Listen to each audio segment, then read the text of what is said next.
Weathercast with Jesse Gunkel.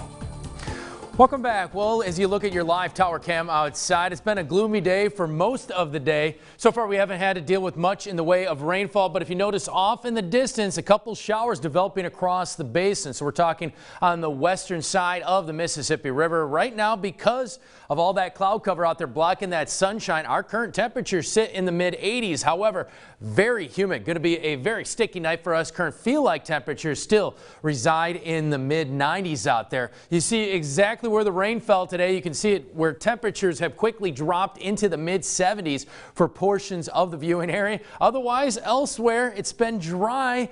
And yes, feel like temperatures still remain in the mid to even upper 90s around the Ascension area. So again, going to be a very warm and humid night for us. We did hit 89 out there. That's pretty close to normal, as we should be sitting around 88. We did start out very warm at 73 degrees. Looking at your Doppler radar, this is what I'm talking about off in the distance. You can see it on our tower cam.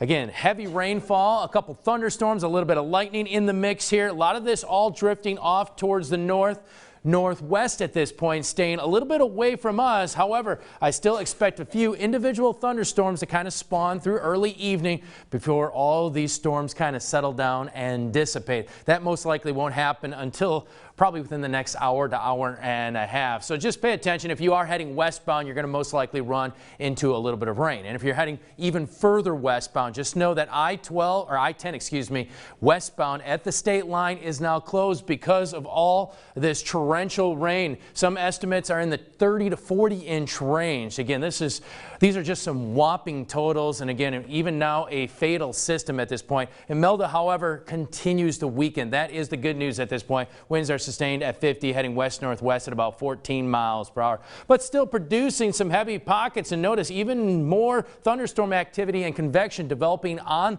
that western edge. As you notice our FUTURECAST closer to home, we're going to go quiet overnight once we get past those storms this evening.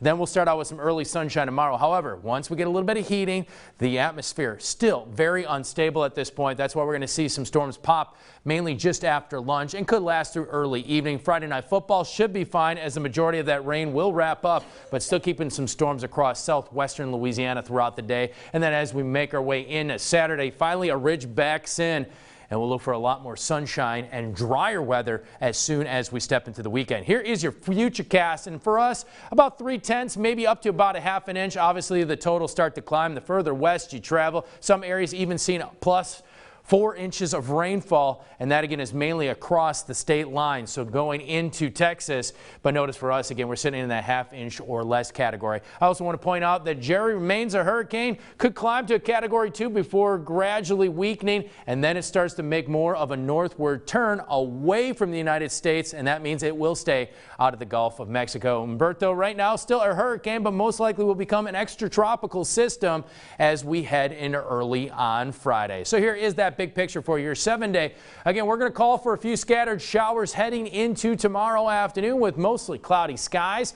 Temperatures will climb into the lower 90s. Feel like temperatures in the upper 90s. Overnight lows will dip into the lower 70s. Look for drier weather heading into the weekend. A little more sunshine out there. Upper 80s, lower 90s. Overnight lows even dipping into the 60s.